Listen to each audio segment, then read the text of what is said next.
শুভরাত্রি। তিস্তা নদীর পাশ থেকে শুরু হয়েছিল আমাদের ভ্রমণ। পৌঁছে গেছিলাম শিলারিগাঁওতে। সেখানে পাহাড়ি কুকুরগুলোকে দেখে আমার ছেলে খুবই আনন্দিত ছিল। তো আমরা সকালের ব্রেকফাস্ট আর লাঞ্চ সেরে একটু জিরিয়ে বেরিয়ে পড়েছিলাম রামেতিক ভিউ পয়েন্টে। আমার পর কোথার থেকে পাহাড়ি ফুলগুলো নিয়ে এসে আমাকে গিফট করলো।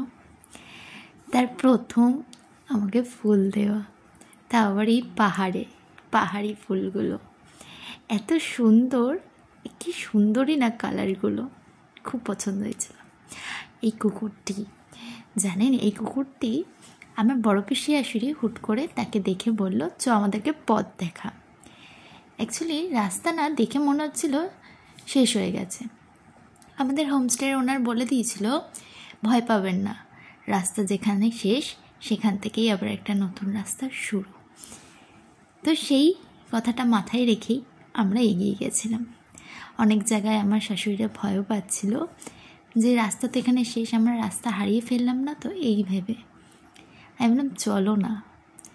পিছন থেকে ছেলেগুলো দৌড়ে এলো, সামনে হুট করে দেখলাম তার ম্যাম আর বাকি স্টুডেন্টরা, এই যে আমার পিসি শাশুড়িরা আর আমার শাশুড়ি।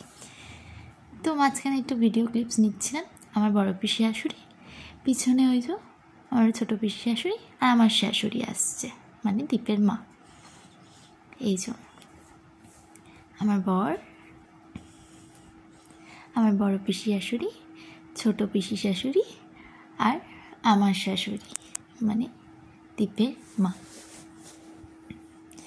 এত হাসি মজা আনন্দে আমাদের পথটা শেষ হয়েছিল। অনেকে ভয় পাচ্ছিল, তা অনেকবার করে স্কিপ করারও চেষ্টা করেছিল, কিন্তু আমি করতে দিইনি। তাদেরকে ঠিক ডেস্টিনেশনে আমি নিয়ে এসেছি। তো লাস্ট পর্যন্ত আমার শাশুড়িরা খুবই খুশি হয়েছিল। আমার মা, বাবা, ছেলে আর মামাই আর দেওর একটু চক্কর মেরে এসেছিল, কিন্তু কেউ যাচ্ছিল না বলে তো সে গিয়ে রেস্ট নিয়েছে। আর আমরা সেই ফাঁকে এই সুন্দর ভিউ পয়েন্ট দেখতে চলে এসেছিলাম। এত আনন্দ হচ্ছিল না, আমি তো প্রথমেই দৌড় মেরে উঠে গেছি। তারপরে ওদেরকে বললাম যে রাস্তা শেষ হয়নি, দেখো চলে এসেছি।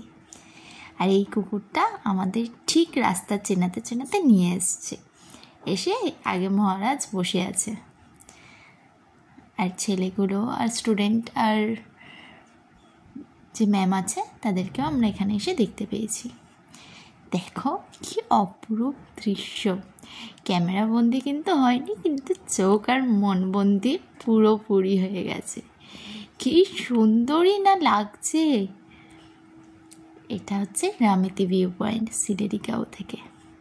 ওই যে দূরে, ওখান থেকে কাঞ্চনজঙ্ঘা দেখা যায়। পুরো মেঘ আমাদের ছুঁয়ে যাচ্ছিল।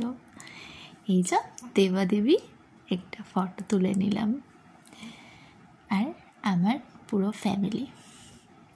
এই যে সেই স্কুল গ্রুপ, ম্যাম আর স্টুডেন্টরা, এরা আমাদের নিচে অবধি নিয়ে যেতে সাহায্য করেছিল।